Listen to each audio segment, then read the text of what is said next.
ప్రకాశం జిల్లా కొనకనమెట్ల మండలం మద్యం అక్రమ రవాణా చేస్తున్న ఓ మహిళ పట్టుబడింది. చున్నారికట్ల జంక్షన్ దగ్గర ఒక కూల్ డ్రింక్ షాప్లో అక్రమంగా మద్యం విక్రయిస్తున్న ఓ మహిళను పొదిలి ఎక్సైజ్ శాఖ అధికారులు అదుపులోకి తీసుకున్నారు. గ్రామంలో మహిళ దగ్గర నుండి 35 అక్రమ మద్యం బాటిళ్లను స్వాధీనం చేసుకున్నట్లు ఎక్సైజ్ శాఖ సర్కిల్ ఇన్స్పెక్టర్ అరుణ్ కుమార్ తెలిపారు. ఎవరైనా అక్రమ మద్యం విక్రయాలు జరిపితే కఠిన చర్యలు తీసుకుంటామని హెచ్చరించారు.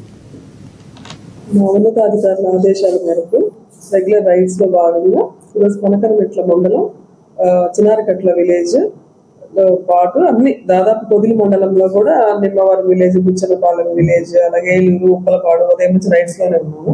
అందులో భాగంగా కొనకనమెట్ల మండలం చిన్నారికట్ల విలేజ్ లో రైడ్ చేసినప్పుడు మాకు ఒక 35 బాటిల్స్ సిల్వర్ స్ట్రిప్స్ బ్రాండ్ వచ్చి 15 బాటిల్స్, ఆఫీసర్ చాయిస్ వచ్చి 20 బాటిల్స్, ఓవరాల్ గా 35 బాటిల్స్ తోటి మాకు ఒక లేడీ ఎక్యూజ్డ్ అమ్ముతుంటే పట్టుకోవడం జరిగింది. చిన్నారికట్ల విలేజ్ లో జంక్షన్ లో అమ్ముతుంది.